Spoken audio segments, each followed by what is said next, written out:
for mock kickoff, which is a method of doing off-season training work to help your team get ready to maximize their potential during competition season. So to start off, my name is Hannah Farrell. I am the head mentor of Team 433. 2024 will be my 17th season in First. So I'm very aware of the fact that I've been doing First for longer than most of the students in this room have been alive. I started out as a student on 433. During my time as a student, I was primarily a programmer, but I also served as one of our Chairman's Awards presenters, now called the Impact Award. And I was also team vice president my junior and senior year. After graduating from the Mount, I went to Temple University, where I served as a college mentor on Team 4637, which is the Bambi Bots from St. Hubert's High School. And then after graduating, I returned back to the Firebirds. And in 2019, I was very lucky to, I'm a teacher, and I was very lucky to be hired as a physics and math teacher at the Mount, the school that I had attended, hence why I am now the head mentor of Team 433. A little piece of information about me, a big reason why I do presentations like this is that I am a huge First history buff. A lot of this presentation is going to be about historical data from First. I am a strong believer that there are very few unique things that come up in games. So by analyzing past First games, it's actually one of the best ways for students to prepare for future games, because there are trends that we can follow. I'm a math teacher. I like following the stats. So if you ever just want to talk First history, I am always happy to discuss First history. If you ever have any questions about this presentation, about First in general, about team-specific questions, this is my email address. I am happy to help reach out to teams and answer any questions that I can. Okay, so how many people in this room know what kickoff is, just as a general idea? Okay, good. I was hoping that most people would at least know what kickoff is. So kickoff is the first Saturday in January, and that's when FRC kicks off its new season. And it's when the new game is announced every year. And so during kickoff, I imagine that all of your teams gather in various ways to get together and analyze the new game and begin strategizing to compete that season, right? That's the pretty standard. Most teams get together on Saturday or they get together on Sunday. They sit down, the game is revealed, they get to work right away strategizing. And usually during those strategy meetings are when teams kind of develop their plans and ideas for that upcoming season. And because of that, kickoff becomes one of the most important days in a team season for coming up with approaches and designs. A lot of kind of key things are getting talked about and decided on kickoff, even when teams aren't realizing that they're making kind of implicit decisions in their discussions on kickoff.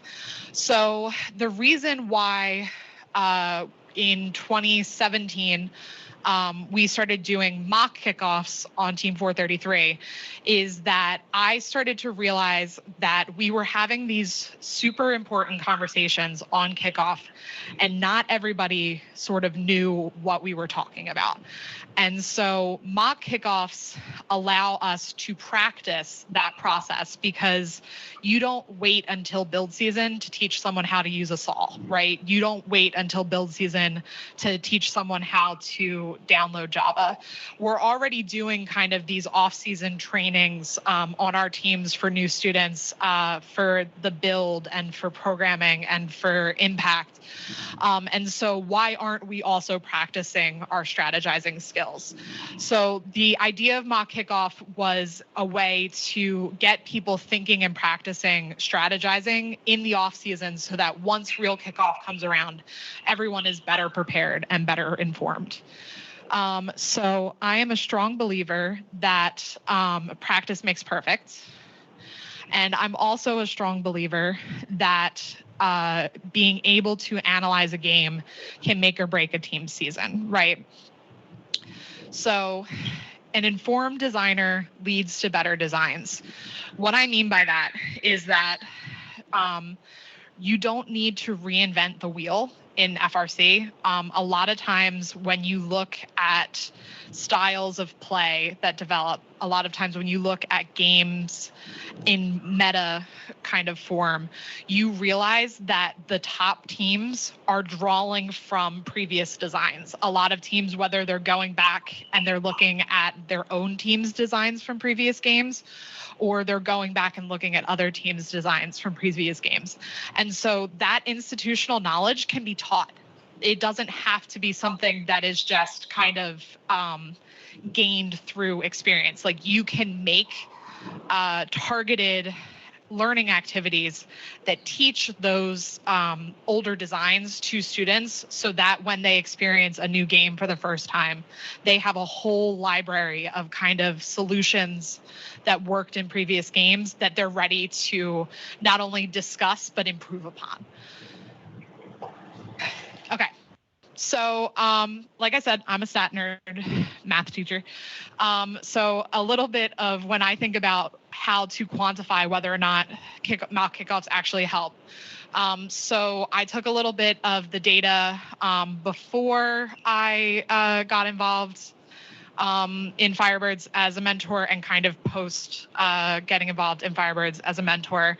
And so the fall of 2017 was the first year that we ran mock kickoffs, right?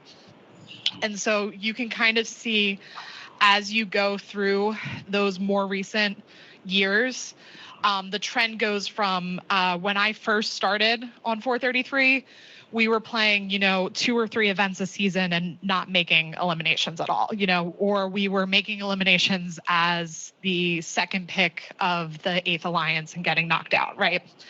And most of the time it was because we were building robots beyond our means. We were kind of biting off more than we could chew. And so what doing mock kickoff helped us do was start having those kind of conversations about what types of robots are realistic for our team to do within our capabilities. And you'll start seeing the trend line of it goes from, semifinalist second pick to we start captaining, right? We start having, higher finishing records. We start being semifinalists, finalists. And so it's not, I'm not saying like do this and you're going to suddenly start winning, but it is something that kind of, for me personally, I think that it has had an impact on our success in the last 5 years or so. So when having a mock kickoff, what are the types of things you would want to discuss? A really important thing to discuss at mock kickoff is that every team has kind of their own terminology, right? You all know what I mean. You have certain shorthand when you're joking around with each other. The upperclassmen especially, I'm sure, have like jokes that you say like, oh, that's like a thingamabobbit mechanism, and you know what that means. And the kid you just made that joke with knows what that means. But the freshman who's sitting in the corner is like, what's a thingamabobbit? How does that work? And so making sure that you define all of that terminology so that you can have those conversations where everyone feels included and everyone's able to participate is crucial. And you take for granted, the types of things that you walk into first knowing. So it can be really helpful to define what words, and especially like FRC specific terms, are useful to have in conversations, right?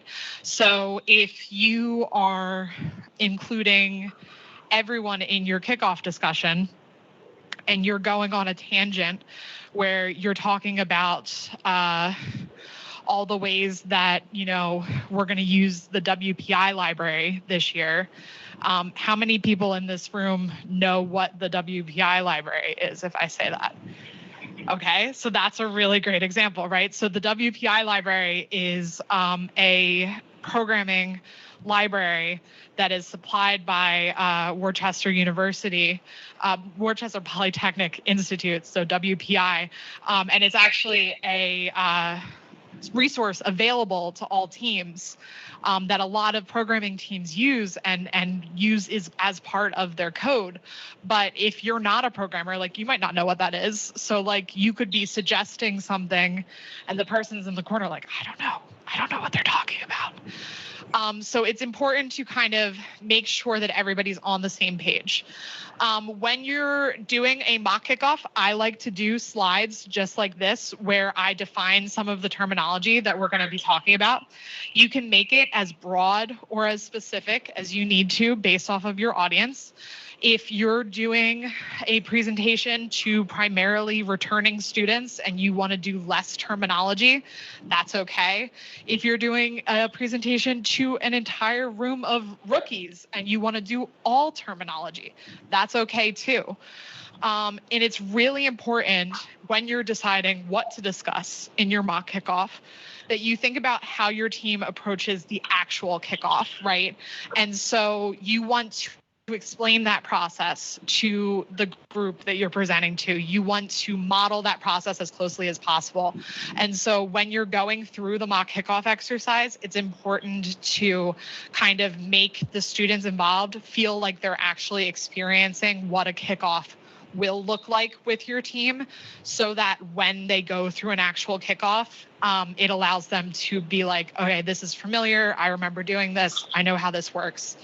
I really enjoy that what mock kickoffs allow is by taking this approach. I, at one point, before COVID kind of like messed with everything, I at one point had seniors who, by the time they graduated, had gone through 10 games of mock kickoffs. I had done 10 different games with them, in addition to the 4 that they had seen as students. And so that senior year, where they were going into their senior year kickoff, they had 13 games of experience, right, in the back of their heads of like, this is what robots look like. This is what robots were successful that year. You know, this is how they played those games. And it just provides a world of experience for those students. Okay, so within your kickoff, because this is where I get a little bit pedantic. I don't know how your teams handle kickoffs, so I'm going to talk a little bit about how my team handles kickoff, in the hopes that if you are not currently doing some of these practices, you will take these pieces of advice back to your own team. But my first objective on any kickoff is to break apart a first game into kind of strategy and objectives, right? So everyone knows that your gut reaction the day the game gets released is score the points, win. Most people watch the game, they're like, guys, it's so easy, you know, score the points, win. But we all know that we get to our district competitions and it's a little bit more nuanced than that, right? Yeah. So what I mean by breaking into objectives is you want to look at all the different ways that you can score points in a game, both offensively and defensively. Past year's game is a great example of that, right? Any game where there is a shared style of game piece on the field, when game pieces are not color-coded, defensive points are a real thing. Your ability to deny other teams access to those game pieces can be as much of a contributing factor in the point differential as being able to score those points offensively yourself. And so a lot of times it can be vital to think about those defensive systems when deciding on strategies. A great example of that for a game we're not talking about today, so I can give this example now, is 747, who was a team in FMA pre-COVID, in 2019 had a fantastic strategy where they had a scoring mechanism that only scored during autonomous. And they only scored in autonomous because they decided on kickoff that they were like, we are going to build the best defense bot in the entire tri-state area. And so by simplifying the scoring mechanism to only score in autonomous, and by building an endgame climber, which took most of their resources that year, they decided that they were going to have a drive train that nobody could push around. Drivers that had 10 times the practice of everyone else, and they ended up actually ranking first at district championships that year. They were a phenomenal example in 2019 of reading the game to see that there were chokehold points on the field that greatly benefited defense and defensive play, and using that to their advantage. Which is a great segue into my next bullet point, which is think about how the scoring system works. Sometimes, most times, it's like win-loss tie, right? You guys are pretty familiar. Those who have played FRC before are pretty familiar with the win-loss tie record. What if I told you that one time, and I lived it, it was a really fun year, there was a game where your rank was based off of your score minus your opponent's score. And so it directly benefited you to have matches as close together as possible, and to have like blowout matches. Like you wanted to rack up points and then actually go and score for your opponents if they couldn't score points. So that was 2010. It was a really fun game. It actually was a really fun game. But that's an example of like, if we had a game with a scoring system like that today, that's the type of thing that someone would miss on Kickoff, right? Because it's so different than how the last 10 years of ranking systems have gone. Think about within those ways to score points, what kind of tasks go into scoring points. So for example, in 2023, in order to score, what did you have to do? You had to pick up a game piece, right?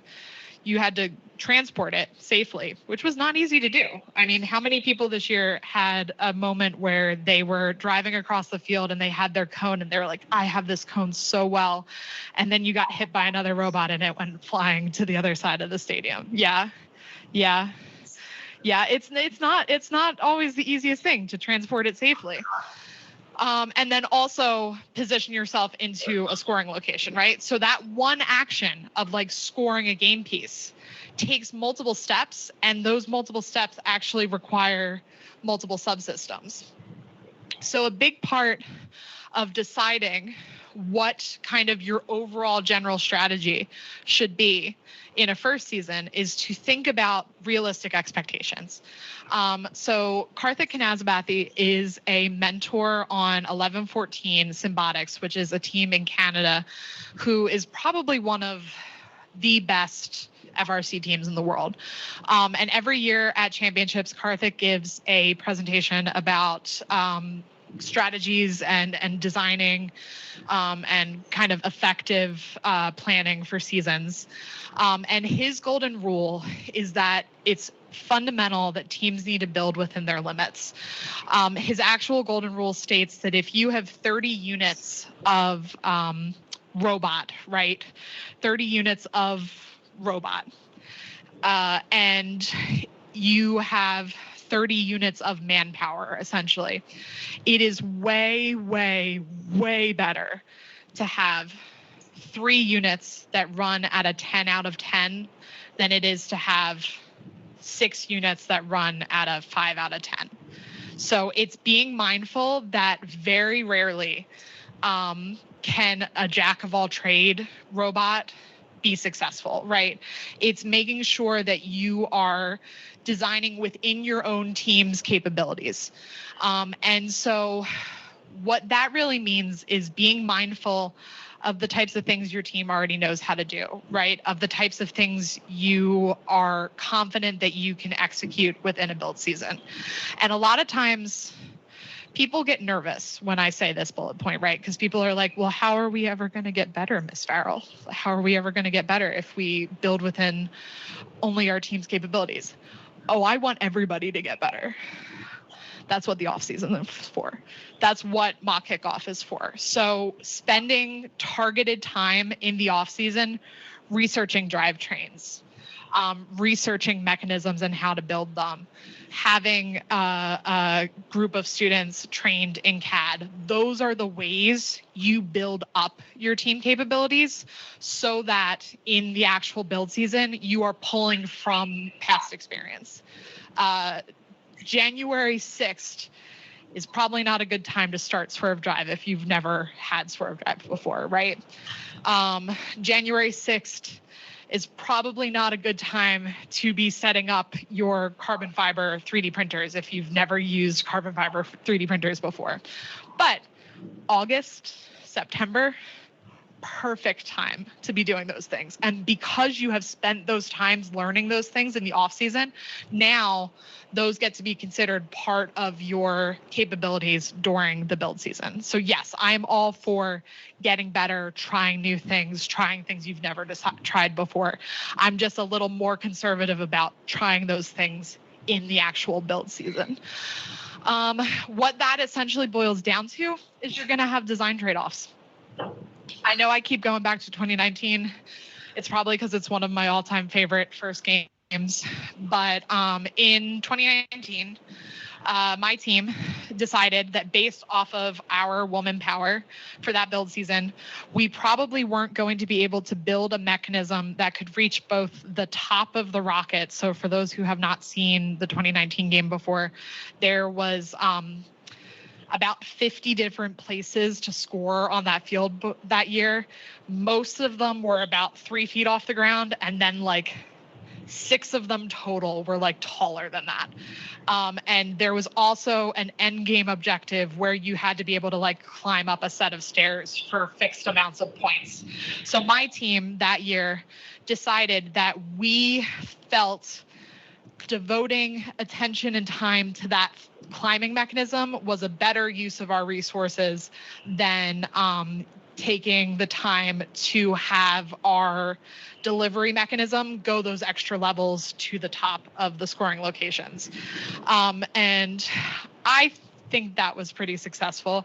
Scrolling back for a second, that's this season, right? It's the season where we went 26-19 and won. We were finalists at our first event and we were the captains of that alliance. And then we were quarterfinalists at our second event and we were also captains of that event. So that decision ultimately played out well for us. It does not always play out that way. I will be honest. Sometimes we miss. Sometimes we don't pick the right thing on kickoff. An example of that was, well, we never got to play in 2020, but don't tell my kids I said this, but our 2020 robot, probably it was a little bit of a blessing that we didn't play that season. Okay. So part of setting realistic expectations is because when you decide to go a little bit quote unquote simpler, when you decide to build within your team capabilities, you are opening yourself up to schedule for practice. I am a very, very strong believer in the fact that a simple robot with a well-tuned auto and driver practice going into its first event is going to smoke just about any other robot that is coming in being finished 2 days before. And so prioritizing finishing early, prioritizing making sure that you have had that driver practice and that you are giving time to the programmers to do things like autonomous it reaps rewards heaps and bounds. And so, as I said, that means that sometimes those reach goals are off-season projects, right? It's expanding that idea of expanding team capabilities in the off-season instead of during build season. And then it's being sure that you are still making goals at the end of the season of things you'd like to have improved on. Okay. So when you are talking in your teams about the robots you want to build, right? When you are talking about design, it's really important to get people in the mindset of separating robot qualities, like robot attributes, from robot functionalities. A lot of times people will kind of inherently link those together. So they'll say, well, we have to have a really fast drivetrain. It's like, yeah, I agree. We have to be fast and we have to have a drivetrain. Like it's thinking about objectives and deciding when you're ranking objectives, ultimately in those trade-offs, the more segmented you consider these two lists, the easier it is to make decisions. Because if it's, week 4, right, of build season, and things have just exploded, right? Things are not going well. You're in a moment where it's like, well, we have to climb, right? And the climber has to be fast and durable. It's like, yes. One of those things might have to go, right? And so maybe it's compromising that if you're climbing, durability is maybe more important than speed, right? It's being able to quantify when you have to make those kind of tough trade-offs, thinking about things in a ranked list, and being separate from the actual functionalities can be really important. So it should go without saying that an ideal first robot is simple and efficient. But it doesn't go without saying, because as we'll talk about a little later in the presentation, most robots end up being overly complex because it's hard. It's hard to design simple. It's actually harder to make simple mechanisms than it is to just, throw another degree of freedom on a problem. You want to maximize scoring potential while minimizing points of failure. This is the point where you start combining those lists in your head, right? You start thinking about how a fast intake looks versus a maneuverable drivetrain. And then the most important thing that our team does, and I talk a little bit about this in the presentation for the engineering design process, is think about the other types of robots that you are anticipating seeing throughout the year, right? So it's one thing to think about what your robot strategy is going to be. It's another thing to start to think critically about, well, all right, we're going to Hatboro-Horsham. Hatboro-Horsham's our first district event. What do we think the average robot at Hatboro-Horsham is going to look like this year, right? What do we think the scoring objectives of a week 1 FMA district bot is going to look like? Do we think that people are going to be scoring 3 cones in autonomous? Or do we think that, most people are going to be focusing on getting onto the charge station, right? And so it's having those discussions about different, we call them archetypes of robots, and thinking about where they might fall throughout the season. And we do the whole season. So whether we make it to championships or not, Firebirds actually breaks down, we say, this is what we think, an Einstein level robot, by the time it gets to Einstein, what they're going to need to be able to do. And so what that allows you to do is kind of think about where you think you fall on that list and what you think you're capable of achieving in that list. And then what we do with that list of teams is we play a game called Stubots. So what you need is a open space. We use the gym at our high school. Everybody gets a card with a robot archetype and then some of the attributes and qualities that we have given. So there could be upwards of, some years we have 45 different cards with various robots on it. That card is your robot in a match, and we will set up the field as paper plates and chairs and stuff to represent different scoring options. And we play matches. And we will play matches until every kid has gotten a chance to go through and play as the robot they're representing. And we have kids watching those matches and scouting. And so we have discussions of like, hey, this match was a blowout for the Red Alliance. What 3 robots was on the Red Alliance? Do we think that was, just because those 3 kids are all on the volleyball team? Or do we think that that's because there was certain strategies that those particular 3 archetypes had that maybe faced better than the Blue Alliance robots? And so it leads to really interesting discussions about kind of how robots play the game. Okay. After you've had kind of your large scale discussions, that's when we get into prototyping. Prototyping is my favorite part of every FRC season. It's all about data, like I said, math nerd. We are always looking for look at this moments. Those are kind of, you want to fail fast when you're prototyping. You want to see sort of you're testing all the different ways that we can play the game. A critical part of prototyping, though, is that we live in a multivariable world, but science really only works when you are controlling as many of your variables as you can. So make sure that you are accounting for all of the variability in a prototype, and make sure that the thing that you're testing is what you're actually testing.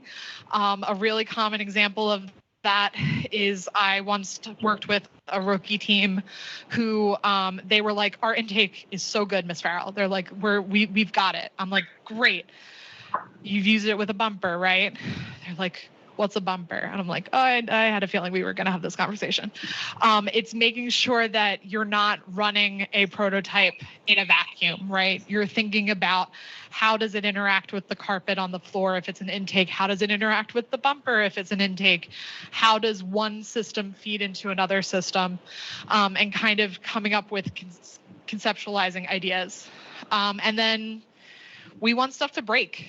It's a good day when it breaks, I promise. A lot of kids come into first and they're like, oh no, it broke. I can never do this again. No, we want it to break, because it's only when things break that we can iterate, right? So those moments of that first time something works, you're like, yes, it worked. All right, now let's figure out how to break it. Because you don't want that moment where you break it for the first time to be your finals 2 match at Springside Chestnut Hill. Right? You want to be sure that you are very aware of the limitations of a mechanism well into the beginning of a season. And so this is that same idea. You want to make sure that you're designing variability into your prototype. So this is a prototype of an intake for the 2018 game, which involved cubes. And I don't know if the picture is not the clearest picture in the entire world, but there's actually springs on the inside of that prototype. A really common feature that robots used that year was spring force to hold the intake plates together. And so we were already fairly confident that this double-wheeled system was going to be effective because we had seen it work in the 2015 game. So those of you who have seen the presentation from last year remember kind of that style of intake had been really popular in 2015. So what the 2018 modification had been was playing around with kind of modifying different springs. And so we actually tested a good 20 different types of springs that first week of build season, of figuring out what our ideal spacing and position was for that intake. And that style of intake actually ended up being our primary intake for that year. And this last bullet point is what I mean about don't just test under ideal conditions. Don't roll. If you're testing an intake, don't roll the game piece towards the intake. If you're testing a shooter, don't hold it at the perfect angle that it's going to be at every time. You want to make sure that you're testing in all conditions so that you're prepared. Okay, so here's the fun part. You as an audience are in this presentation because I'm assuming you're going to want to go back and spread this information to your team. And you're sitting here thinking, how do I go about picking a game for a mock kickoff? So the things you want to keep in mind are what your audience is familiar with. So you don't want to pick a game that any of your participants have experience with, right? And this one can kind of creep up on you because you might think that you're picking something and you're like, oh, well, it's more than 4 years ago. No one on the team has played it before. But then you're sitting and you put the game up and a kid in the back row goes, oh, I remember this one. My brother was a senior for that. And you're like, oh, siblings. So it's important to make sure that you are trying to, as much as possible, give everybody a fresh take on a game that they haven't seen before. I personally like to try to pick what it is I'm trying to teach that season first, and then I go and find a game that fits that. So if I know that my student core has very little experience with games designed to, shoot balls, I will go out and find a game to match that, knowing that that's the off-season concept that I'm teaching. Make sure that there is quality data for whatever game you want to look at, because while First is over 30 years old, not all of the game data is available and in good condition. I tend to say anything after 2004 is fair game. Anything before 2004, if you are willing to do some digging, you can get data, but it's not always the best. And then, like I said, I'm a history nerd for First. So the more you look at First games in an abstract sense, the more you will find that the GDC goes through kind of cycles where they go through different patterns in how they pick certain game elements and certain game designs. And when you look at it in an abstract sense, you start to pick up on the patterns and you start to kind of play this game with yourself of like, well, based off of the fact that it's been 5 years since we've had, a stair climbing game. Yeah. Or some trends that you... Oh, I'm going to get to it. That's a whole slide. Yeah. Yep. I will. You are a step ahead. I'm about to get to those trends. Yeah. Oh, okay. So you'll start to see those trends emerge, and I like to try to do a game that I think is going to have similar dynamics to that first game. And then as a resource, if you go to the First Wiki's GitHub, all of the FRC game manuals are available online in the First Wiki GitHub. It's really useful that way to use the game manuals of past games. But getting to that question of how do you know what the trends are in First games, that's a great question. This is not a definitive list of the types of trends. These are some of the trends that I look at. But a really great example is like we talk about infinite cycle games versus finite cycle games. So an infinite cycle game is one where game pieces are recycled back onto the field, which means that there is no ceiling for scoring because you can constantly be having game pieces recycled onto the field. A finite cycle game is one where there is a cap on the maximum number of pieces that you can score. So once you have exhausted those game pieces, you kind of are stuck with the end game being the differentiator of the sort of point ceiling for teams. You'll notice that I didn't put 2023 on the finite game pieces list, even though some of you are probably thinking, but it was a finite game pieces list because there was, only so many game pieces. I didn't put it because unlike the other games on this list, First, very interestingly, put enough game pieces on the field in 2023 that we never actually hit max. We hit max in the sense that all of the scoring locations were filled, as you guys probably saw at some of our later district events and definitely at Marchamps. And so I would have put that on there if they had kept the rules for championships, but by introducing the idea of supercharging game pieces at championships, first kind of changed it where it wasn't exactly a finite game piece game anymore. Another common way to tell a difference between games is I call it pick and place versus projectile. So pick and place is a game where you are more likely using like an arm or an elevator. It's usually a non-spherical object. It's kind of the idea of I pick something up, I transport it across the field, I put that object down, right?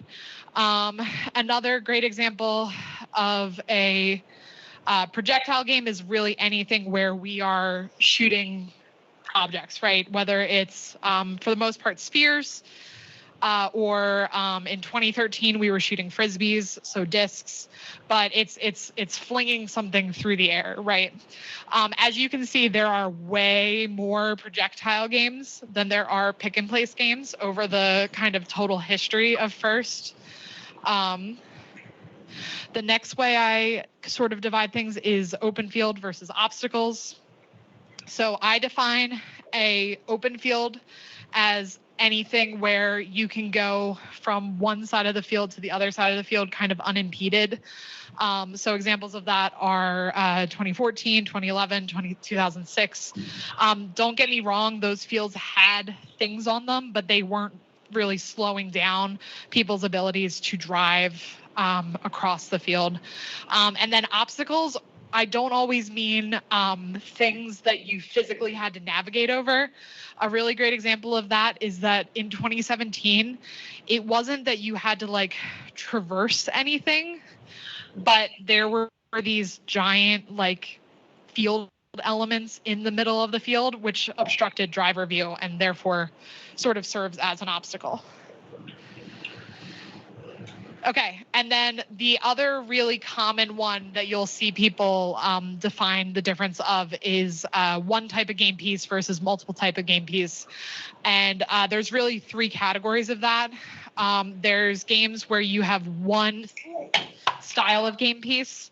So, and then as a subcategory of that, there are games where within having one style of game piece, you're allowed to hold more than one.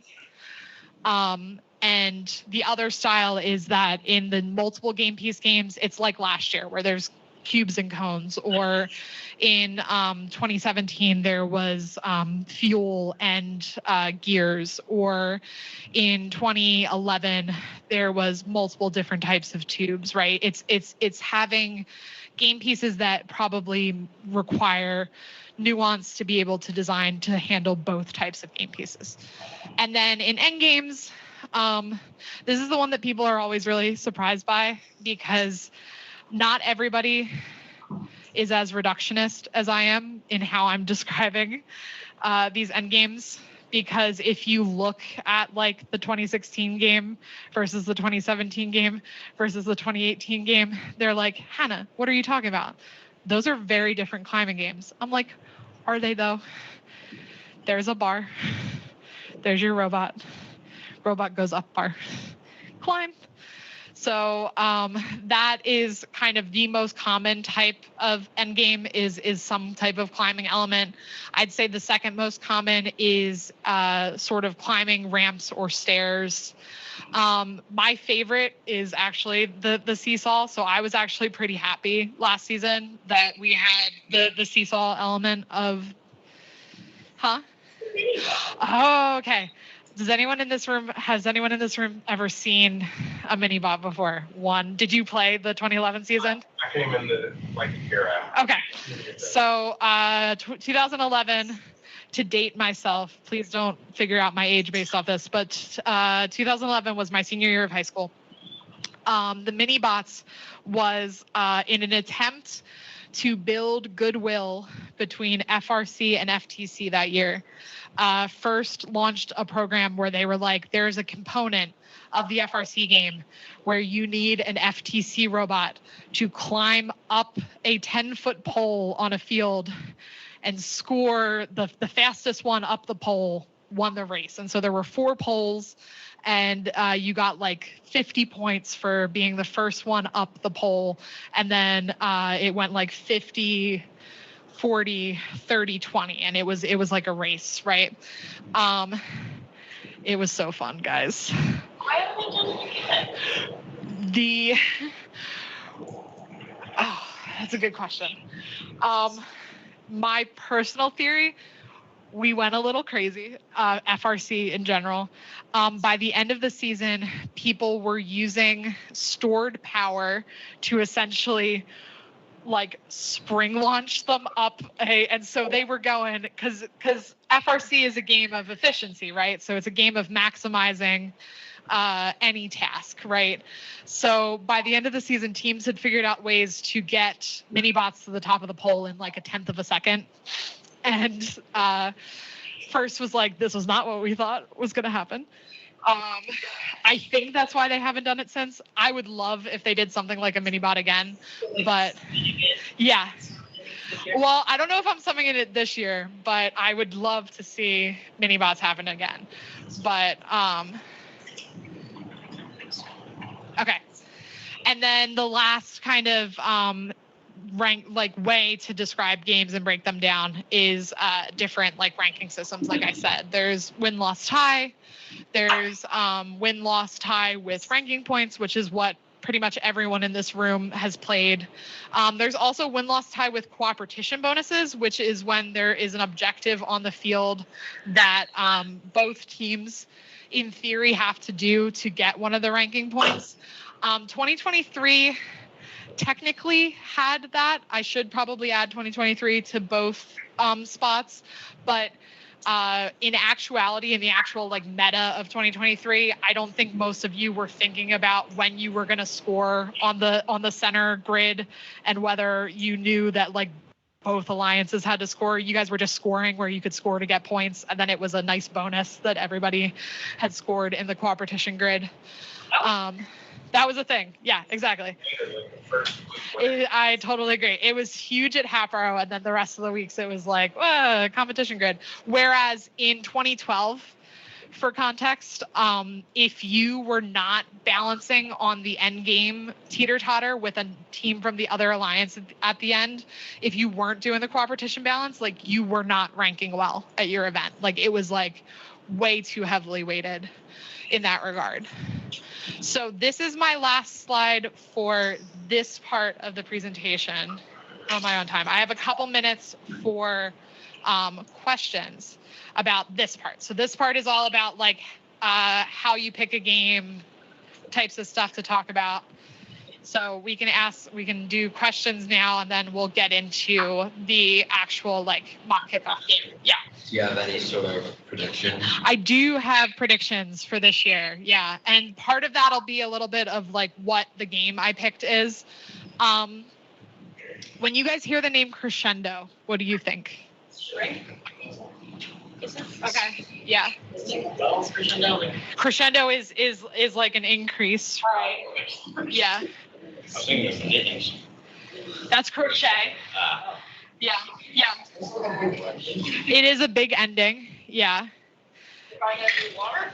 I wish it was a water game. It's probably not going to be water game. Do like 100 guys or something like that. Yeah. Will they introduce drones or something like drones again, maybe? Ooh, that would be really fun. They did in the Drones- FTC game. They did, yeah. Yeah, flying Like a have tethered. That would be actually. Harry Potter stuff.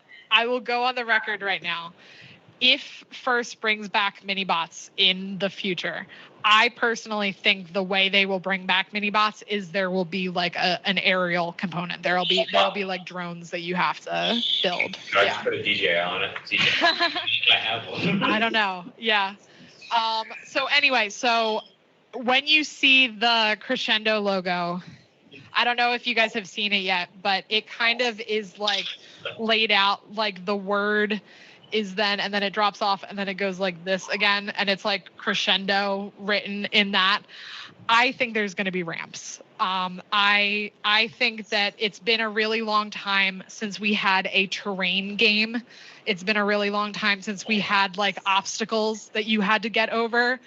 And with the prolificness of Swerve the last couple years, I think that we're about due for some type of like navigating obstacles on the field. I think the hits been getting too hard. The hits have been getting too hard. I agree. Yeah, we've had way more open field games recently than I ever remember us having open field games. So my guess, for what it's worth, which is absolutely nothing because I don't work for First anymore, my guess is that it's going to be some type of ramps. Do other people have guesses? I think there may be a chance they'll like use like the Kerplunk board again, and like I don't know why, but last year they used cones in the FTC game. And then FRC it was cones. Yeah. I think they may do something for FTC. Maybe they'll bring back Climb, but I don't think still. Yeah, that is very true. For those who don't do both FTC and FRC and haven't seen the FTC game yet, the FTC game has like it's basically like a Plinko board that they're scoring stuff on, and then my favorite part of it is that they're shooting paper airplanes. So I could see. I feel like you get a shooter then. Yeah, I think I'm kind of hoping my ideal game, if I was designing Crescendo, would be something with ramps that also has like shooting like a non-spherical object. So whether it's discs, footballs, music notes would be pretty cool. Yeah. Yeah. Make it more unique. Yeah, totally agree. All right, so we are technically in the in-between time right now. So if you want to use the bathroom, if you want to go to another presentation, I will not be offended if you don't stay for the part where we actually play the game. I hope you play the game though, because it's a lot of fun. Yeah. No, that's last. Utilizing mock kickoff, let's do something. I would say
ledges along the side of the room. Can we? Yes, please. Thank you so much, Gordon. All right, we're going to give them a minute to find some seats. How's everybody been enjoying boot camp so far? Good? Yeah, good. This is actually my 12th boot camp, so I'm having a lot of fun. This is a good time.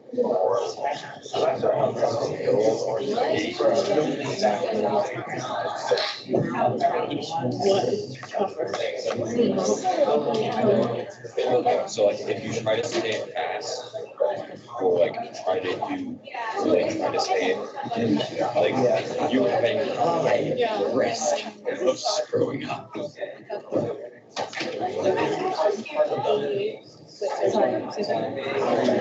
should give yourself props.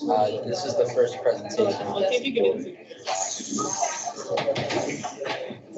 I will take those props. I will, that's very, very validating. He said that this is the first presentation he's enjoyed. I should talk to Mr. Patel about, you guys used to come to our mock kickoffs before COVID. I should talk to him about maybe us doing that again. You can bring in like the sophomores. Yeah. I was talking about this team. You want It turns out like No way. Did these guys miss out? Or our team? Who Alice and Age. I don't think they were part of their body. I think they were all what's the last name? I have no idea. I don't really talk to them that much. Okay. Apparently, we just thought it was funny. That's the same school. Like pretty sure it's the same school. Yeah. I was gonna write down your name and just ask my parents. So it's FARR. ELL.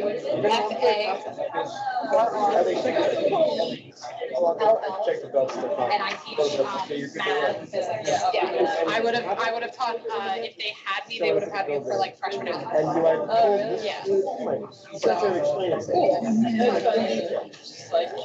How do I grab this real quick? Because this is tendency left, I'm teaching all the freshmen foundation. Instead of like pulling like using it like Michelle, my schedule. I don't have like periods in my day, and that is so you go like one side. You put your head under it. you could figure out. Oh, this is how you teach how to use I would put your head underneath your person. I don't put your head underneath. Hold this. Right? And then everyone was turning on. Right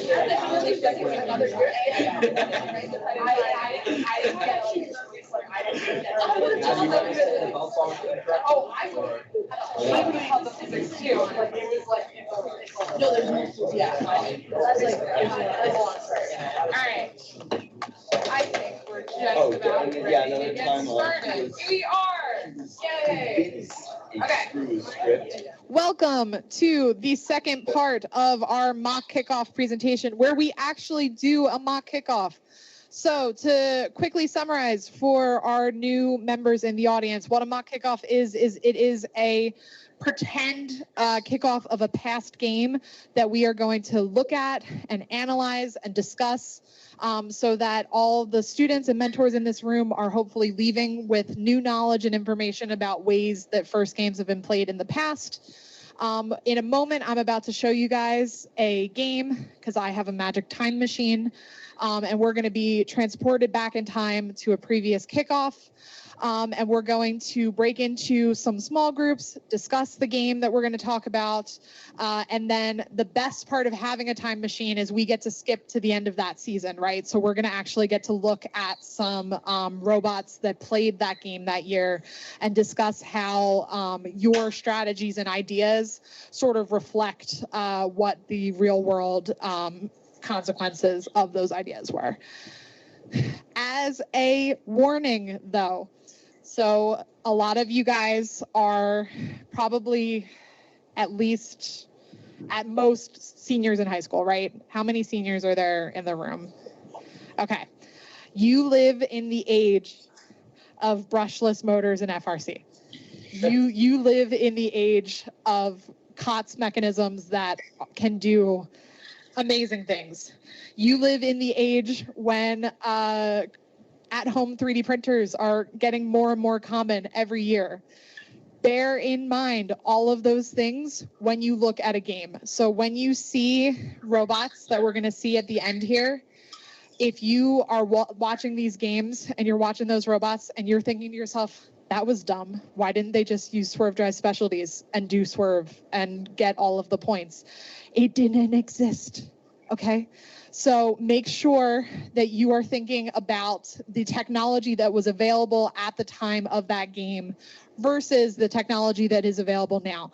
The nice thing is, have a time machine brain. Have a time machine brain, exactly. So it's okay to think about how you would play the game now.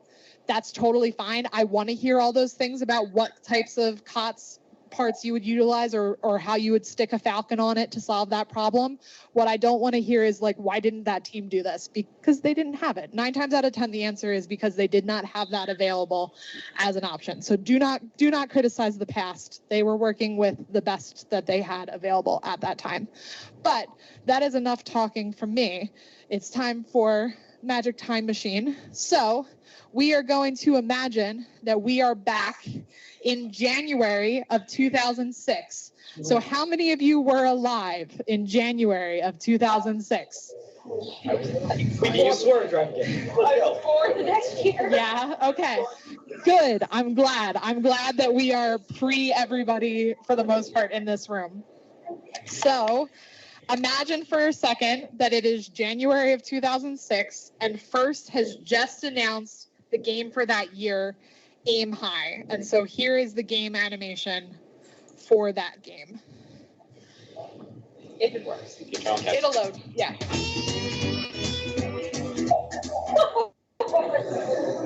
First in this year's game, Aim High. This year's game is played on a 26 by 54 foot field. 3 goal opening in each alliance station wall through which your opponents will be able to score. Above each central goal is an illuminated target that is used by the automated vision system to determine range and location of the goals. The platform in front of each alliance station wall is used at the end of the match by robots, and they climb upon it and score bonus points. The objective of the game is simple: shoot, push, or roll balls through any of the 3 goals at the far end of the field. At the end of the match, have your 3 robots on your ramp in front of your alliance station. The match starts with a 10-second autonomous period in which robots will attempt to score using just pre-programmed instructions. Each robot can start with up to 10 balls in their possession. Robots can use the onboard vision system to determine the location of the upper center goal. After computing a trajectory, balls are shot through the goal opening for higher point values. Whichever alliance scores highest during the autonomous period earns a 10-point bonus, and their goal is turned off the next period of the game. At the end of the autonomous period, the human players step forward and take over the controls for the remainder of the game. In this case, the Blue Alliance robots are on offense and will attempt to score through any of the goals. The Red Alliance robots will attempt to defend the goals to the best of their ability to keep the Blue robots from scoring. Robots can restock their supply of balls by either picking them up from the field surface or receiving them directly from human players.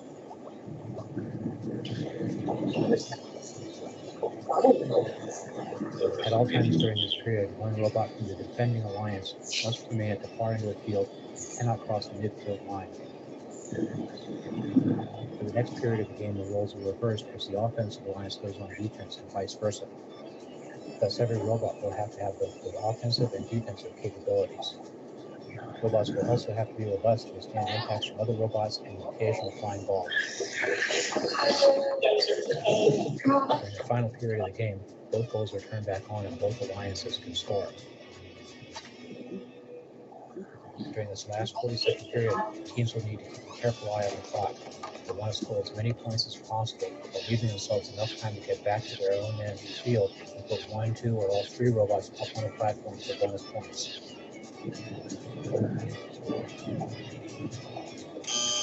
In this match, Red wins the 10-point autonomy bonus. Each alliance gets 1 point for every ball in a corner goal and 3 points for every ball in a center goal.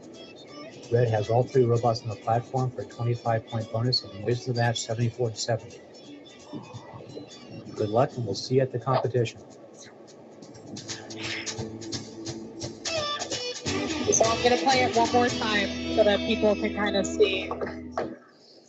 Can you do the, I'm trying to get the audio higher. Yeah. no, like, are there quality settings? Like, you can do settings, video quality, and see if we can go any higher. Like, 240 feet. Let's see. That is the max quality. It's a video from 2006. So this is the year YouTube was founded. It was in 2005. Let's see. Is there a way to turn the audio up? This video came up when the first iPhone came out. Either way, you swear to drive kids. I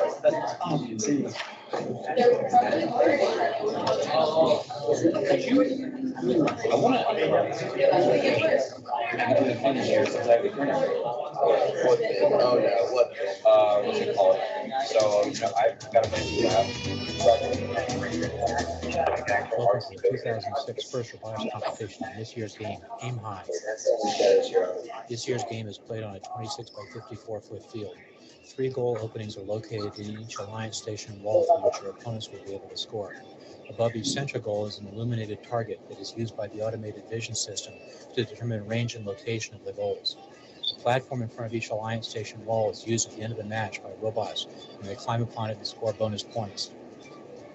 The objective of the game is simple: shoot, push, or roll balls through any of the 3 goals at the far end of the field. At the end of the match, have your 3 robots on your ramp in front of your alliance station. The match starts with a 10-second autonomous period in which robots will attempt to score using just pre-programmed instructions. Each robot can start with up to 10 balls in their possession. Robots can use the onboard vision system to determine the location of the upper center goal. After computing a trajectory, balls are shot through the goal opening for higher point values. Whichever alliance scores highest during the autonomous period earns a 10-point bonus, and their goal is turned off the next period of the game. At the end of the autonomous period, the human players step forward and take over the controls for the remainder of the game. In this case, the blue alliance robots are on offense and will attempt to score through any of the goals. The red alliance robots will attempt to defend the goals to the best of their ability to keep the blue robots from scoring. Robots can restock their supply of balls by either picking them up from the field surface or receiving them directly from human players.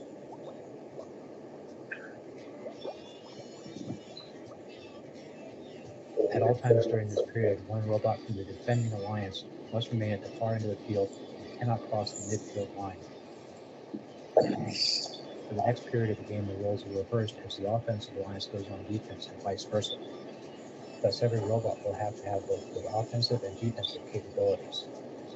Robots will also have to be robust to withstand impacts from other robots and the occasional flying ball. During the final period of the game, both goals are turned back on and both alliances can score. During this last 40-second period, teams will need to keep a careful eye on the clock. They want to score as many points as possible, while giving themselves enough time to get back to their own end of the field and put 1, 2, or all 3 robots up on the platform for bonus points.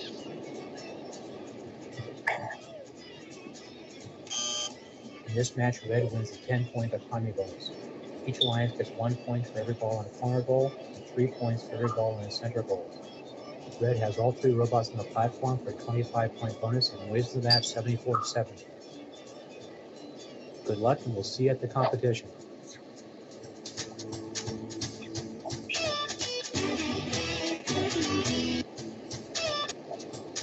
See you at the competition. Good luck, and we'll see you at the competition. Kind of reminds me of Better Call Saul theme. Okay. All right. So, as a quick overview before we break into small groups and talk about this game, some things to know about this game. Did anyone pick up on how much balls scored in the high goal are worth? Watching that video? Yeah. 3. So, high goal is 3 points. Low goal, or corner goal as they call it, was 1 point. You got a 10-point autonomous bonus. That was to whichever team had scored the most points at the end of autonomous received an autonomous bonus. The flip side of the autonomous bonus was that there were 3 time periods of this match, okay? There was the loser of autonomous got to be on offense first. So you either started out on offense and then played defense, or you started out on defense and played offense for the first minute of the match. Okay. Does that make sense to everybody? And then for the last minute, both teams could play offense if they wanted to. So it was actually, you were not allowed to score for the 30 seconds that the other alliance was on offense. Everyone's clear on that direction? Okay. And then the last thing is that 3 robots climbing was a 25-point bonus. And then if less than 3 robots was 5 points per robot. So essentially getting that 3rd robot on there was worth bonus. Getting all 3 on there was worth a bonus 10 points on top of the 5 points that each robot was worth.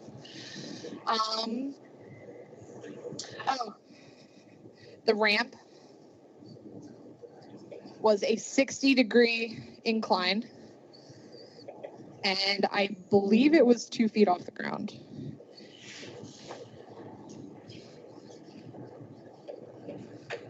Okay. With those key little bits of information, what I would like you guys to do for the next 15 minutes or so is form kind of small groups with the people sitting around you. It's okay if it's multiple teams. It's actually better if it's multiple teams. I think it helps this exercise. Spend some time thinking about how you think robots played this game, right? Think about what you think the sort of scoring meta was, how you think that teams approached strategy in this game.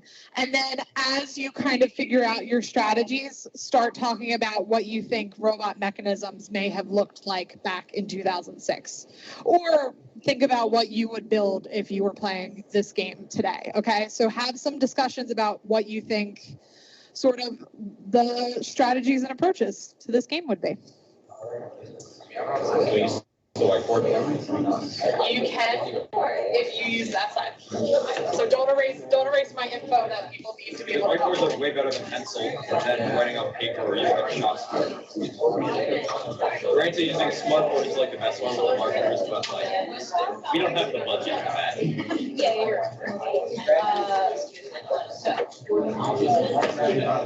Rick's already kept making some funky designs. On the what's it called? I couldn't find any videos of this game being recorded. So that's this is like one of the. This is one of the designs, and it says how like if we just pick up balls and then also shoot them in the low and high goals. I would say according to wait. So one team's supposed to be scoring during the round. One team's supposed to be defending. And then, well, that kind of doesn't give a unfair advantage. No, because then they switch. And then after they switch, then it's a okay. Then it's a separate ball. Okay. And then during the one team's turn, they get to choose the high goal. Okay. Are we designing like one specific robot, or are we designing? You are deciding what by team you need alliance. Yeah. You don't have to design an alliance, but you should think about maybe how you think alliances will. Annoyingly, XRC simulators don't have this game, so I thought like, oh, I can play it. No, I can't. So if we did something like that, I think the best thing would be you have a bot that's able to do all 3 things in an alliance. However, that's like so. Like I think maybe having a push bot or like a heavy defense bot is a good thing. Yeah, probably something Like just think, basically Gozer could have done it. Gozer's like a Gozer.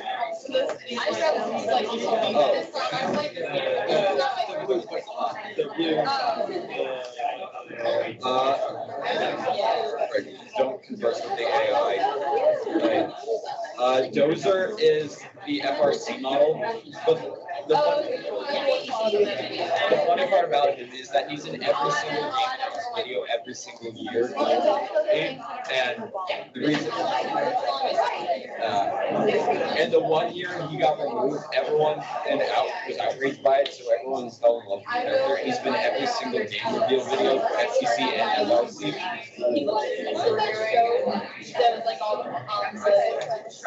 Oh, it's called Bob the Builder. Yeah. So like you have a stuff that well, it's custom made. Although I would buy a plushie if it was so like there's no swerve during this time. I don't think Falcon motors exist. Yeah. Neo Spark motors don't exist. They're not on head, so it's like they're very limited. So like maybe have one of these guys. Like, this is like literally straight from the video. Honestly, with the red bot. Just basically, probably a good strategy is just, so they can't score because it's not gonna get to the Well, like, I wish the game was like at least a little bit more page because like I can't find videos of it. I can't find a manual. I tried to find a manual. The manual's like gone. And so now like so now I'm like figuring out what how we actually like a course nowadays it's like if you have a question you can ask them, you can be like you can or cannot do this. With this there's like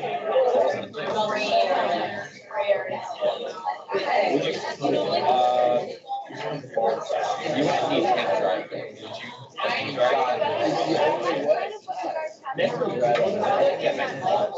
Would you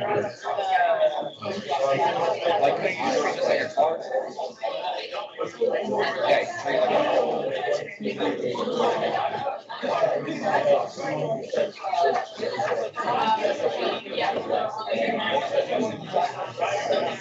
what was our, wait, what were our wheels last year for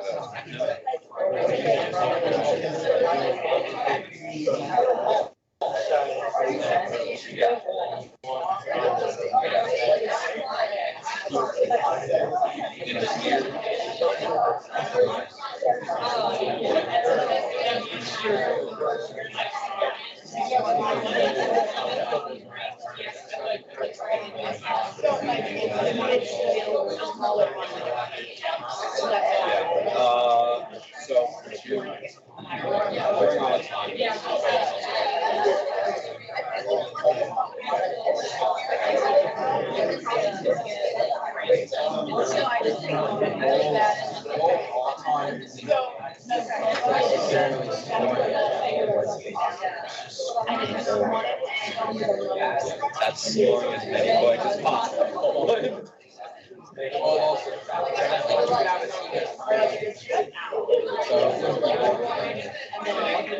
you like design a thing that's specifically like in a video that's one of the bots is like shooting up into the high point? Did you design like a part on the bot that specifically just puts up a hand, like a hand? Either way, this game also doesn't position how big the bot has to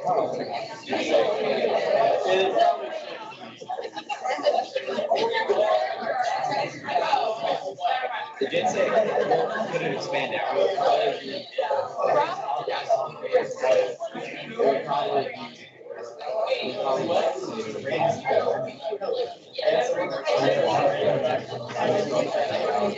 Hey guys, also we may get chairman board at the time, so what are we going to do?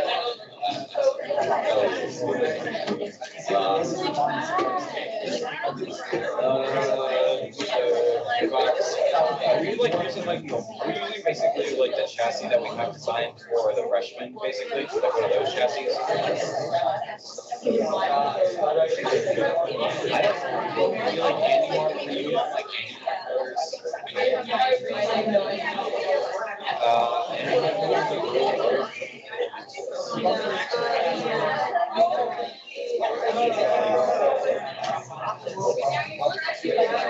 Falcon and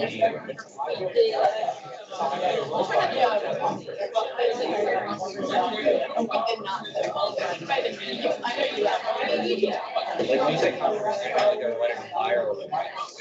No, there's so many. Wait, say it again.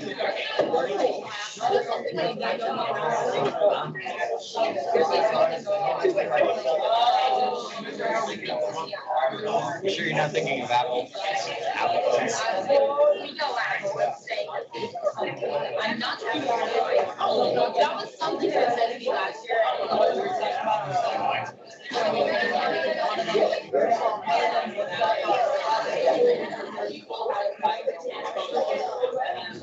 We go for efficiency. We gotta go for workers, right? This is America.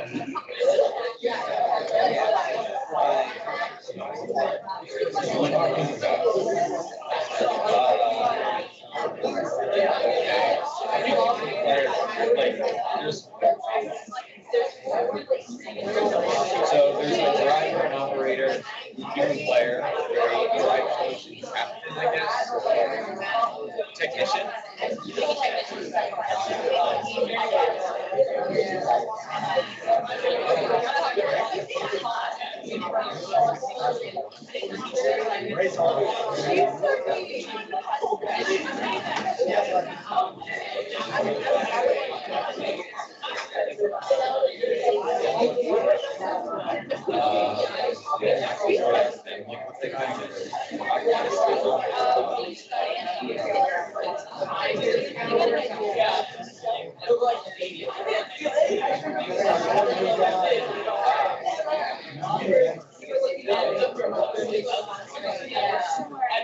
Rick was doodling on his paper. Rick, show them your amazing artwork.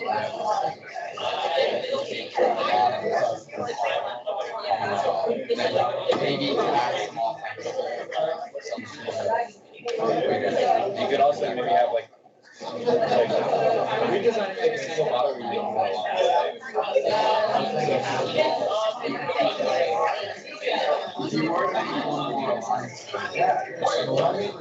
because like I was thinking, you have like one like this, then you have like a push bot or like a fence bot.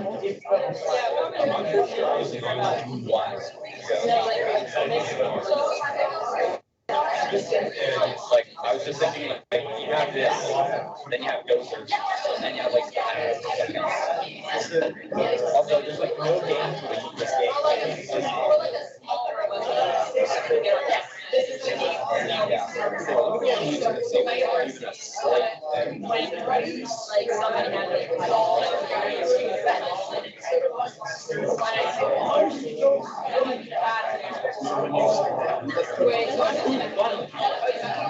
Oh my God, this is a 2-point game. It's terrible. It is.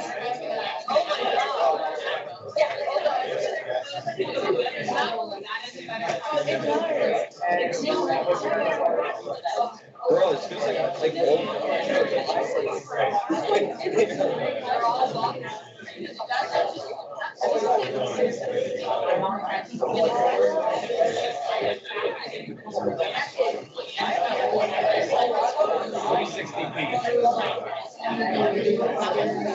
All right, friends, let's do another like 5 minutes or so. They're all.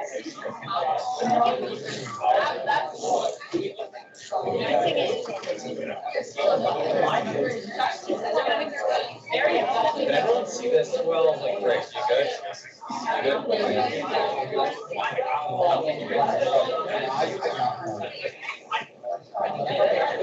All was really yeah.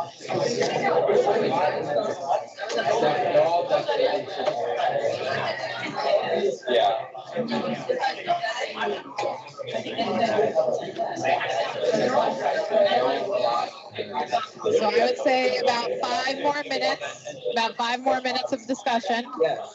You can't enter someone else's. But was that a rule? That was a rule at that time. It wasn't a card yet, but there was a penalty for like how much? I don't know off the top of my head. If it's like -1 point, I'm doing it. I'm sorry. -1 point for your bottom. Yeah, I'll take it.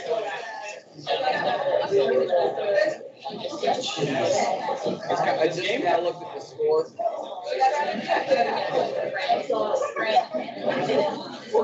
Not gonna lie, this game kind of reminds me of basketball. You are supposed to get that vibe. The gamekeepers are for basketball. Top. We have one of the big ones. It's like, oh, okay, you have the ball, you have I just, we used to have this one. We'll see why. It looks like a normal machine. By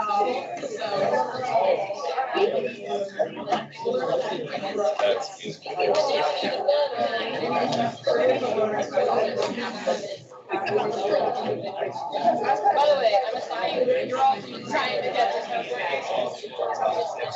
I see my phone screen on the.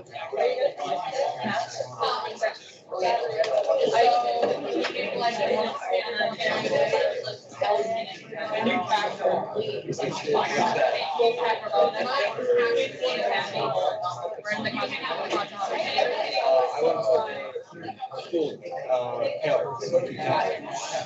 She was my grade. All three on the same side. So look at that.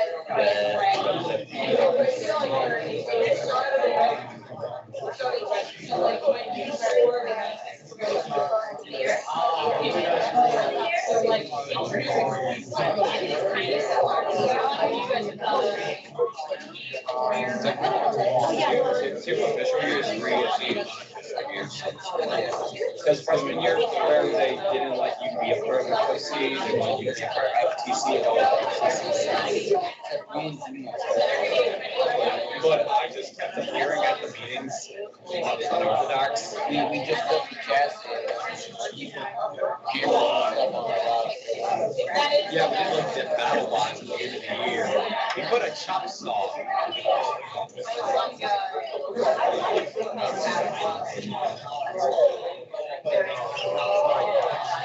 All right, another minute or so. So if you are having some discussions, start summarizing and wrapping up.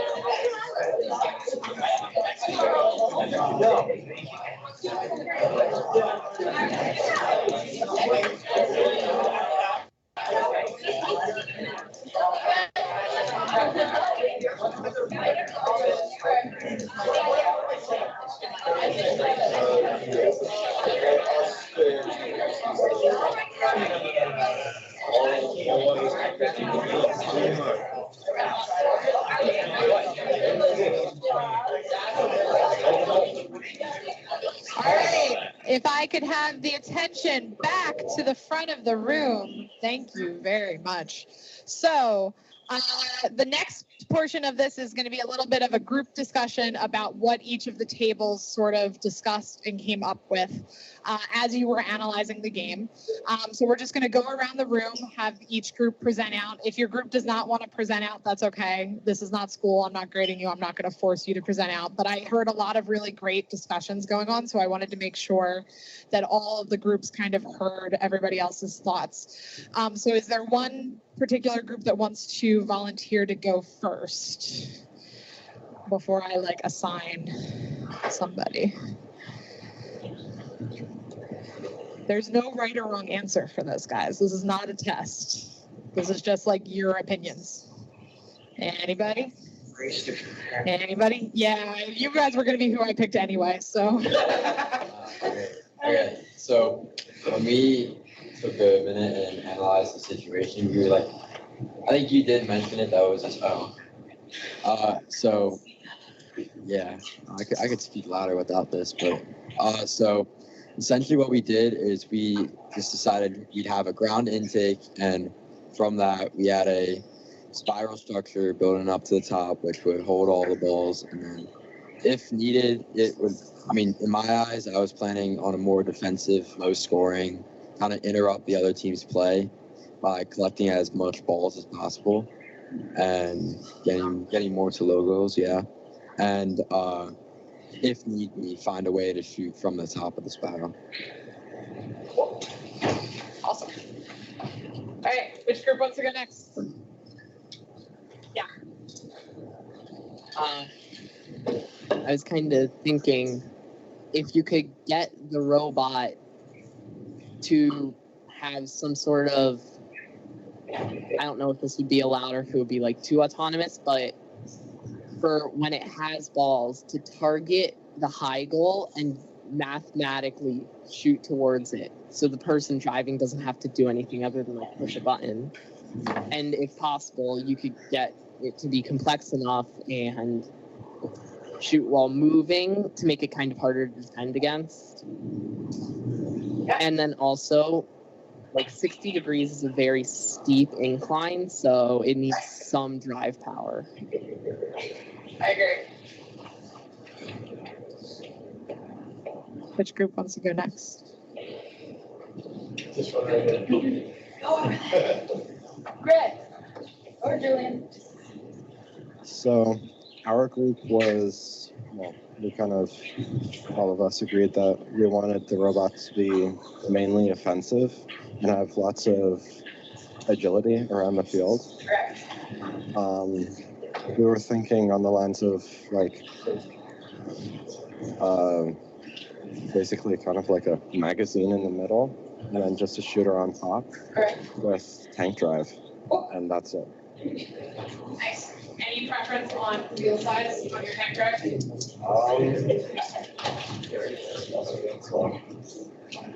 Last year, our team used Yeah, I was gonna say you probably if you're going tank drive to get up the ramp, bigger wheels are probably the way to go. All right, do I go back here or do I go the same one? Preference. So we thought of like the ramp was a good way to just score 3 points. So you should have like a lighter robot so you can get up that easier. And also like a ground intake and a way to store balls. So on defense, you can really just capture as many balls so that they can't score like fast at all and don't have much chance to either. And a good way to shoot on the high goal because it was really easy to block the low goals if that's what we wanted to do. Nice. Okay, let's group over here. Let's go. Go. You guys don't have to go if you don't want to. No? Okay. Anybody over here? Yeah? Okay. So we were thinking of a ground intake because that was just what we thought would be fastest. And then instead of shooting the balls one by one into the top, we would have kind of a magazine and we would hold it and then we would automatically shoot them in all at once. Describe that again. So all of the balls go in at once? Yeah, we would shoot them like really fast after one another. Yeah. Okay, so I heard a lot of similar thoughts that a lot of people were prioritizing being able to pick up balls really efficiently. Storage was a big one that people talked about, making sure that you could maximize the number of balls that you could hold. I heard some really great thoughts about auto-targeting and utilizing the way to shoot on the fly. If I was replaying this game in the modern era, that is definitely something that I would be focusing on because vision processing in FRC has gotten so much better in the last 20 years that it is definitely way more feasible to do auto-targeting now than it was in 2006. There were people that were auto-targeting in 2006 though, so I'm really glad that you brought that up because we're going to talk about some teams that did that. I really liked the insight about designing drivetrain choices around being able to get up onto that platform. Something that I didn't hear people talk about that is a little bit of a discussion is 60 degrees, guys. If you've got a tall robot and you put it up a 60-degree ramp, what's going to happen if you're not careful? It's going to fall over, right? Center of gravity was a really, really important part of this game. There were a lot of robots that ended up flipping over this year because they didn't think about the fact that they built a tall shooter because they knew that they wanted to be able to shoot in the high goal. And it was a lot easier to get the balls into the high goal if you were already storing them kind of lined up, stacked on top of each other. And so you've got a 5-foot robot and a 60-degree ramp, and your most complicated mechanism was 5 feet above the ground, and you would go and drive up that ramp, and then they would do this, and they would fall over, and they'd be out for the rest of the match.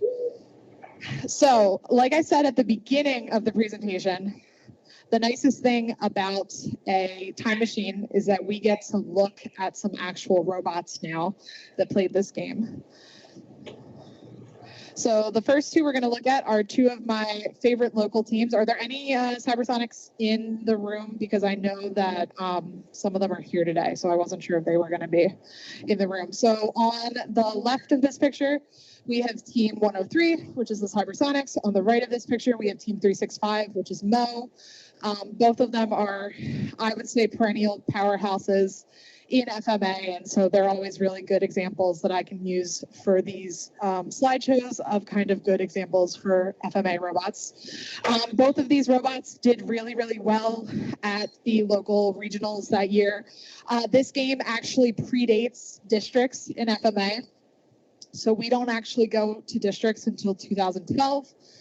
So back then, instead of having district events, there were these regionals that are kind of the equivalent of like region championships, but they were more segmented by city. So there was like the Philadelphia regional and the Trenton regional and the Washington, D.C. regional. And so most teams really only did 1 or 2 regionals a year back then. Back then, most teams really only did 1.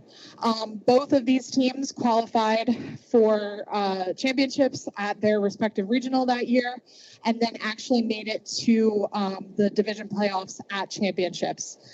So what are some characteristics that you guys notice about these two robots, right?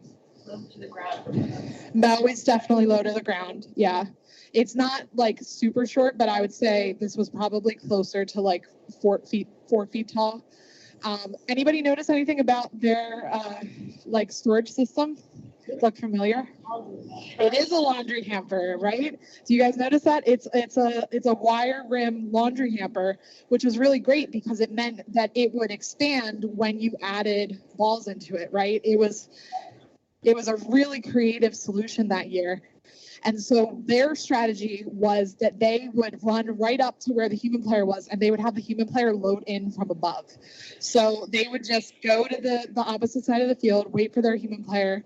Their human player would dump in 10 balls, and then they would come back to the other side of the field and then use gravity to kind of run the balls up through a conveyor system that led to their single flywheel shooter and out and into the high goal. So Mo was definitely, I would consider, a high goal specialist that year. This is a really standard single flywheel shooter. For those who haven't played a shooting game before, we can talk a little bit more about different styles of outtake designs and how they work and kind of their properties. This is 103's robot that year. You're probably, those of you who sat through the swerve presentation are probably like, why isn't this a swerve robot? 103 does swerve. It's because no one did swerve this year. But you can kind of see that their strategy was they had a ground pickup, which this picture does not do justice because it's on the other side of the robot. And then they would pull balls up into this tower to score. So they would like single index them kind of up into this tower. And then their shooter was actually right here. And so they would run the motors in the opposite direction to pull them up into the shooter, and then had a low release point. So this is the difference between Mo had their release point kind of at the top of the robot. 103 had their release point closer to the bottom of the robot. That allowed them to score in both the low goal and the high goal. 103 could not feed from the human player station. They fed from the floor. So that's another example of kind of design strategy trade-offs. Huh? Bring this off the floor. Bring this off the floor, yeah. I always, when I do these, I always like to include a 433 robot. So this is Oja. the 433 robot from that year. This is the one season where 433 was made up of students from the Mount and then also students from our sister school in Ghana, hence the name. Ours had a gumball style storage mechanism. So this is actually a video that you guys can kind of see how the floor intake and the gumball system worked on Firebird's robot. So we would suck up the balls and then it would kind of store in this PVC sort of spiral. I heard a couple teams mention sort of a spiral storage system. Oh, it really is.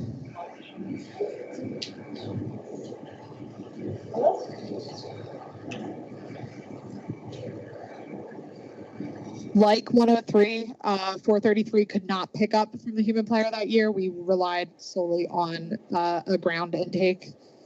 The downfall of that was that our ground intake wasn't super good. But then now you can see kind of once the hopper would be completely full, we would run the conveyor system the other direction, and that would pull balls all the way up into the single hooded flywheel shooter. And then to my group that talked about auto targeting, this robot actually featured a turret and a camera system because our goal that year was to be able to do the auto targeting and position while driving.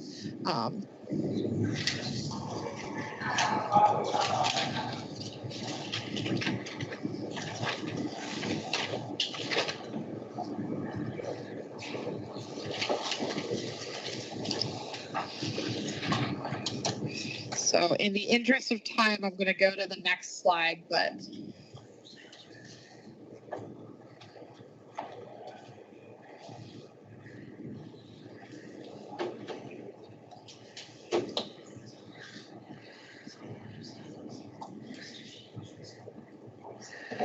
as I said, we kind of banked our whole season on being able to pick up balls from the floor. But when we got to an actual competition, well, actually, I want to see if any of you guys noticed. Did anyone notice the surface that we were picking things up off of in this video? What is it? It's concrete. Yeah, we build in a basement. So we back then did not have carpet in our build space yet. After this season was actually our big motivation for getting carpet. So we spent an entire season prototyping and building on a concrete basement floor. And we were like, guys, the robot works so well on this concrete basement floor. We're going to do so well. We're going to do so well at competitions. And then we got to competitions and we were running our intake and we would drive up to balls and balls would go the other direction. And we would run into them and they would like fly across the field. And so unfortunately, this Firebirds robot did not make eliminations at either of its events that season, but it's okay because I still really, really love that gumball style hopper. I think it's one of the coolest things Firebirds has ever built. So I like to include it. Okay. If we have time for it, I'm going to go back to that championship video. But I also like to always try to include, in my opinion, one of the best teams from the game that year. And so my pick for the 2006 game is Team 217. Who, if you have seen a mock kickoff with me before, I talk about a lot. They are the Thunder Chickens from Michigan. They were probably one of the most dominant robots in FRC in 2006. So they did not use a single flywheel shooter like most of the other teams that year. Instead, they used a pitching machine style. So they had two wheels that spun in opposite directions to kind of fling the ball forward. What it meant is that when you have both of those points of contact, you end up with a more linear shot instead of a parabola. And so when 217 was targeted in, they could rapid fire balls, kind of like the group in the back was saying they wanted to do. So when 217 had a full hopper, they would line up into position. They would put brakes on their wheels so that no one could push them. And then they would just rapid fire all 10 balls. And so the way that they were able to do that so efficiently is what's called a paintball style hopper. So if anybody has ever seen the inside of a paintball gun, which I will not be upset if you have never seen the inside of a paintball gun, the way it works is that there is a little kind of like cam that sort of moves around on the inside of the paintball gun. And when it rotates, it spins the balls around a spiral and then up like a shaft into the gun to actually like fire. So when you open a canister in a paintball gun, the mechanism kind of spins everything like a whirlpool to pull the beads sort of through into the actual gun to fire. And so they took that idea and implemented it as the hopper on their robot. So you can't see it because there's balls in this picture. But at the bottom of this is a rotating piece that kind of spins those balls around and up through into a conveyor system that then just rapid fires them through their shooter. Yeah. I was gonna ask, do you know how like the other robot, like the 433 one, processed stuff for the auto? I do. So we had a camera that year, and we were using they weren't using reflective tape yet in first. They were actually using like big neon green like images, and you had to sort of lock on to you were scanning until you found a shape that matched what you expected the shape of the green image to be. Yeah. So they were loading from the human player station. So they did not have a floor intake for this game. That was actually one of the things I was going to mention is that this robot was highly successful running full court cycles of just going to the human player. You can kind of see that they have like that funnel off the back that sort of caught things and then funneled it down into the indexer. The actual motor for their indexer, because we're really going back into time here, guys. Does anyone see what that is? Does that look like something you've maybe seen before? Do it again. A DeWalt drill? It is a DeWalt drill. That is a DeWalt drill that they were using as quite literally as a drill motor. Old School First was fun, y'all. You missed out. Old School First was fun. But this robot, like I said, also had a really good way of like locking in to their drive system. So it made them a beast at getting up on the ramp. So thank you guys for coming. I think that's the last slide I have.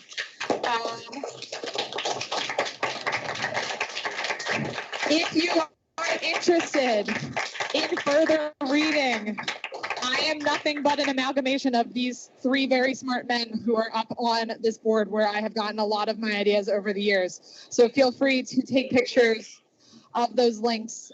This presentation will hopefully also be posted. Enjoy your last session of the day, and thank you for coming. No, I didn't even realize it was lost. So I didn't lose it. There's the difference. He took my phone. As the amazing friend that he is.